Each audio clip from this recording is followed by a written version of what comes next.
Hello everyone, and welcome to the English Fix, your weekly dose of practical English for real life. I'm Fiz Hal, and with me as always is the wonderful Sarah. Hi everyone. It's great to be back.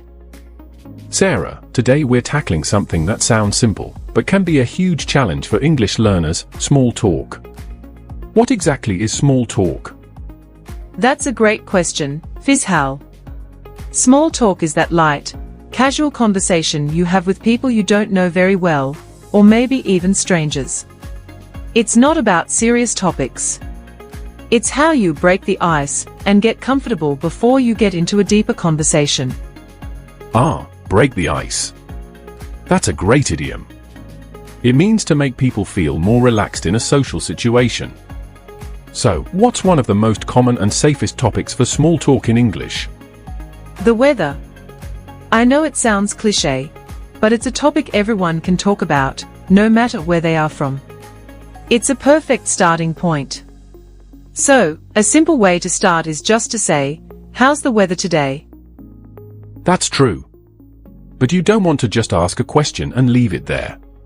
So, let's practice some responses. If someone says, "It's a beautiful day, isn't it?" How can you reply? You could agree and add a little more detail. For example, "Yes, it's so sunny. It's great for going to the park." Or, you can agree and ask a follow-up question. "It's lovely. Do you have any plans for the weekend?" Perfect. Adding a detail or a follow-up question is key. It shows you're engaged in the conversation. What about when the weather is bad? That's easy.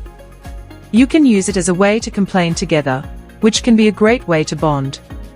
Or, "It's so rainy today." You could reply, "I know, I forgot my umbrella.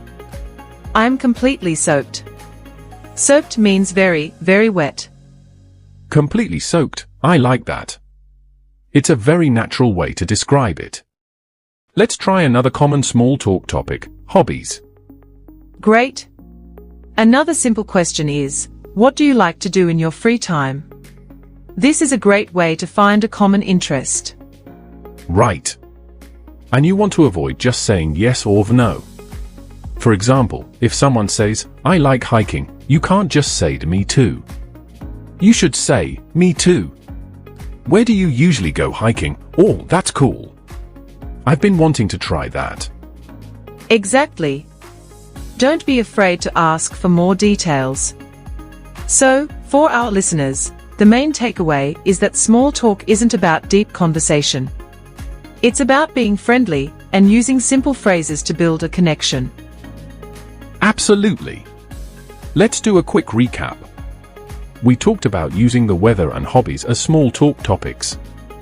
And the most important rule is to ask follow-up questions to keep the conversation going. That's right. And to our listeners, don't be afraid to try this out. Practice makes perfect. Start with a simple "How's the weather?" and see what happens. Thank you all for joining us on the English Fix. You can find more useful phrases and conversation tips in our show notes. Join us next week when we talk about another small talk topic: work and career. Thank you all for joining us on the English Fix. You can find more useful phrases and conversation tips in our show notes. Join us next week when we talk about another small talk topic: work and career.